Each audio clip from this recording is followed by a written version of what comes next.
how are they going to get through the day, let alone sort of getting through the week and onwards into the bigger challenges that this letter of hers lays out. Wow, it's a big news day in Canada. Who would have thought? Chrystia Freeland, finance minister, deputy prime minister, one of Justin Trudeau's top allies, has resigned from cabinet with a scathing letter of resignation. So I'm going to get to that letter. I'm going to read through it. I'm also going to discuss what I think is going on here. And then I'm going to get to the video that I was going to do, which is the recent move by the Canadian government to intervene in yet another strike, this time with Canada Post. So let me first start with another piece of resignation news that is not as big, but worth mentioning within the context of this. That is Sean Fraser is looking to leave the federal cabinet as they are looking to push Mark Carney. Now, this is amidst the cabinet shuffle that is apparently going to happen as soon as Wednesday. But Mark Carney, so he's the former Bank of Canada governor. He held that role from 2008 to 2013. He's viewed as, the guy that helped to lead us out of the financial crisis, which I would argue that had more to do with the system that we have in Canada as opposed to Mark Carney himself. But regardless, this is a guy that Trudeau has been trying to get into a seat as an MP for a while now, and it appears they're trying again. So we're going to see how that all unfolds. But this apparently is also at least partly the reason for this resignation. So Chrystia Freeland here says, see my letter to the Prime Minister below. All right, I'm going to read through this. It is worth the read because there are several shots here at Trudeau, though they may not be as clear as they are to me. But she writes, Dear Prime Minister, it has been the honor of my life to serve in government, working for Canada and Canadians. We have accomplished a lot together. On Friday, you told me you no longer want me to serve as your finance minister and offered me another position in the cabinet. Upon reflection, I have concluded that the only honest and viable path is for me to resign from the cabinet. To be effective, a minister must speak on behalf of the Prime Minister and with his full confidence. In making your decision, you made clear that I no longer credibly enjoy that confidence, and possess the authority that comes with it. For the past number of weeks, you and I have found ourselves at odds about the best path forward for Canada. Our country today faces a grave challenge. The incoming administration in the United States is pursuing a policy of aggressive economic nationalism, including a threat of 25% tariffs. We need to take that threat extremely seriously. That means keeping our fiscal powder dry today so we have the reserves we may need for a coming tariff war. That means skewing costly political gimmicks, which it's not clear what she's talking about there specifically, but gimmicks which we can ill afford and which make Canadians doubt that we recognize the gravity of the moment. That means pushing back against America First economic nationalism with a determined effort to fight for capital and investment and the jobs that they bring. That means working in good faith and humility with the premiers of the provinces and territories of our great and diverse country and building a true Team Canada response. I know Canadians would recognize and respect such an approach. They know when we are working for them, and they equally know when we are focused on ourselves. Inevitably, our time in government will come to an end. Interesting. I just got to pause there. Inevitably, our time in government will come to an end. Basically saying here, my read is that you're going to lose the election. It's very clear. I'll get to polling in a minute here. But inevitably, our time in government will come to an end. But how we deal with the threat our country currently faces will define us for a generation, and perhaps longer. Canada will win if we are strong, smart, and united. It is this conviction which has driven my strenuous efforts this fall to manage our spending in ways that will give us the flexibility we will need to meet the serious challenges presented by the United States. I will always be grateful for the chance to have served in government, and I will always be proud of our government's work for Canada and Canadians. I look forward to continuing to work with my colleagues as a Liberal Member of Parliament, and I'm committed to running again for my seat in Toronto in the next federal election. All right. So apologies there for my reading. I am reading this very small text off of my screen, so I struggled a little bit there. But the mentions of inevitably we will lose that. You could read that as they they just mean eventually, or she just means eventually we're going to lose. I'll get to the the polling. It has been consistent in one direction for a long time now. Calls there about it's important not to have gimmicks, possibly referring to the recent cut in the sales tax, or I should say the pause in sales tax for the next 2 months, at least as it applies to HST and GST. So, this reads to me as someone who's trying to be more, I guess, fiscally responsible. This part is so bizarre to me because Mark Carney. It's not like Mark Carney is some big left winger who's going to come in and want to heavily invest in social spending. I have a hard time understanding the ideological differences between Chrystia Freeland and Mark Carney, or the direction that Trudeau wants to go. This to me reads more like, why the hell are you still running? Clearly, based on what we see in all the data, you need to resign and there should be a leadership race. And in lieu of that happening, I don't want to be attached to your brand. Justin Trudeau is incredibly unpopular right now. It benefits Chrystia Freeland's career to separate herself from him. Even if she agrees, even though it appears she doesn't based on this letter. But let's say, behind closed doors, there isn't much of a difference between her vision and Trudeau's vision. She sees the writing on the wall that if she goes down with the ship, it's going to hurt her ability to run in a future leadership contest, which is what I think the intention is here. I think I would be shocked if Chrystia Freeland doesn't run in a future Liberal leadership contest. I think it's very clear she will, and if she does, I think it's clear that at least the media is going to view her as the front runner, which is going to help her ability to potentially win that contest. So that's how this reads to me. It's largely based on career. I'm not saying that she shouldn't have done this. It's, her prerogative. That said, I think this is less to do with policy differences and more to do with the reality that is facing the Liberal Party. That gets to just points worth mentioning here. She will stay on as a Liberal MP. Freeland's moved to leave just before tabling the economic statement. This is the other big. This is why part of why this is so stunning is the timing of this.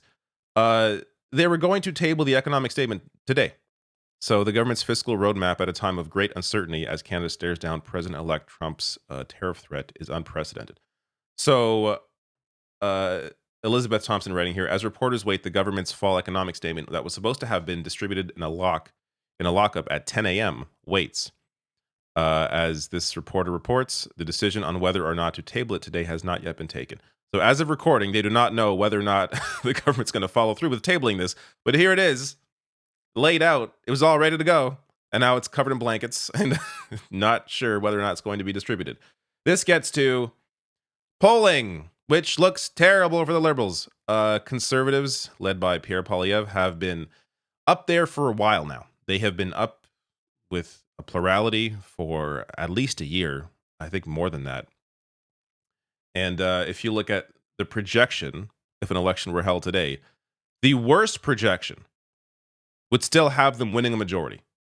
So even if this dot was all the way down here, they would still be winning a majority, as you need 172 seats to win a majority. Okay, I should be clear here. If Trudeau cared about the Liberals winning the election and was honest and clear-eyed about that, and that was his focus, he, of course, would be stepping down for a leadership contest right now. I'm not even saying that would guarantee them any kind of victory. I don't think it would. I think it would lessen the blow. We could see more of a conservative conservative minority as opposed to a majority if there were a different leader as the Liberal head. But clearly Trudeau is not prioritizing avoiding a conservative majority. That isn't his priority here. His priority appears to be himself, and he wants to maintain leadership and lose while sitting as the prime minister. Because anyone else would tell you, if you cared about winning, what the hell are you doing by staying on? Now, this gets to the actual news. So that is, to be clear, that was still news. But this, in terms of how this impacts workers and the future of workers' rights, I think this is important to focus on here. Canada Post says workers to return Tuesday after Labor Board ruling. So Canada Post is, to be clear, they didn't want the government to intervene, even though it is. So the Canada Post operates separately from the government, but it is still, Canada Post is our government employees. But they claim they didn't want the government to intervene. That said, the Liberal government is intervening, and they are using this bizarre rule to do so. So Ottawa used Section 107 of the Canada Labour Code to issue its directive on Friday, after using the same powers to intervene earlier this year in disputes at the country's railways and ports, directing the board to order workers back on the job and impose binding arbitration. McKinnon called the move a creative solution by not sending the matter directly to binding arbitration, as the government did in the earlier standoffs. So this is, Labor Minister here, Steve McKinnon, is clearly an anti-worker move. Now, I think it's important to separate here whatever the workers are asking for, which I think is fair, but it's not even worth addressing what they're asking for versus, what Canada Post is or what they want. The issue here is working around the ability for workers to strike and undermining that by simply ending the strike themselves. I'll get to a couple clips on this, but this essentially makes it hard for workers to ever really truly negotiate a new deal. When there's always that threat of, hey, Canada just may come in, or the government just may come in, in 4 weeks and end the strike. And with the employer knowing that, where's the urgency there to find a deal? If they can wait out those 4 weeks, knowing those workers are going to be forced back to work anyways, or wait out whatever time it is, then where is the urgency on behalf of the employer to reach a deal with striking workers? So let me get to a couple of clips. This first one here from CBC News. Often in labor disputes, you have back-to-work legislation. And, this would be a process where it has to go through Parliament. It needs to be voted on. The opposition gets to weigh in. But now we see the federal government using this unique sort of way in the labor code. And I talked to an expert on this, a labor law expert, about what he makes of the federal government doing this. Have a listen. It was a surprise to many of us when we saw this little-known provision in the Canada Labour Code being used by the minister, and used in such a promiscuous fashion to end all of these strikes and lockouts in the federally regulated industries.